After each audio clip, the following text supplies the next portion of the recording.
What's going on, guys? I've got here a 2002 Chevy Impala, and I'm using this car to point out to you the location of the horn fuse, the horn relay. I'm also going to show you where you can find the horn itself and give you some troubleshooting steps for when your horn's not working. So we're going to begin by going to the fuse box here on the passenger side. This is where we will find the horn fuse as well as the horn relay. So we push on this tab here and pivot it out. The horn relay is going to be this relay right here. And my favorite way to troubleshoot this relay is to have an assistant hold the horn down, and while they're holding that horn, I'll come here and I'll tap on that relay.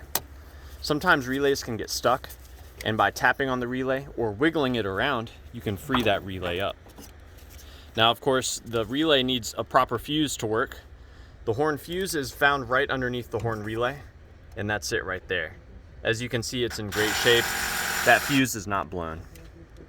Now, further troubleshooting beyond checking the fuse and tapping on the relay, we can pull out an identical relay and swap it.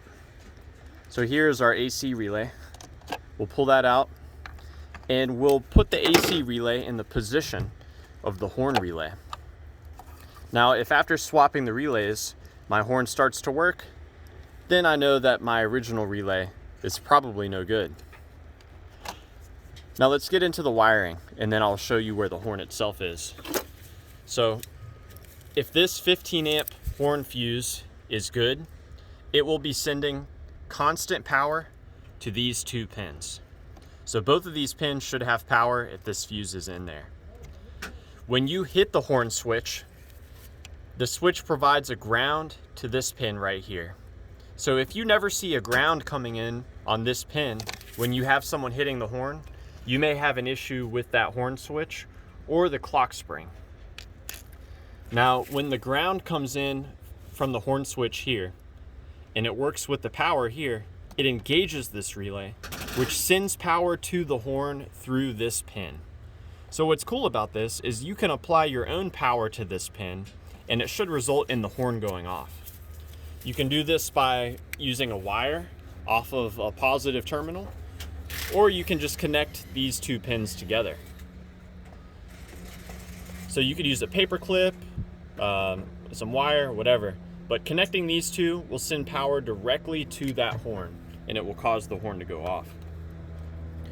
Now, as far as the location of the horn, it's going to be underneath our passenger side headlight bulb assembly. So real simple to remove this. We got to pull this plastic piece up, set it aside. And there's another one in here. You've got to remove a push pin right there. And we just pop this up. At this point, we can remove the entire headlight assembly. And we'll see the horns, there's two of them, are actually right underneath it.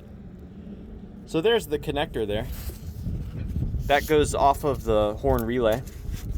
So let's go ahead and disconnect it and check it out.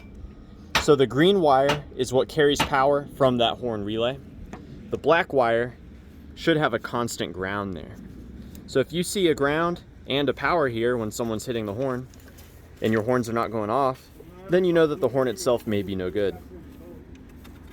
So yeah, I hope this information was helpful for you and a good starting point in troubleshooting the horn on your Impala. Please let me know if you have any questions or, more importantly, any advice. Thanks for watching.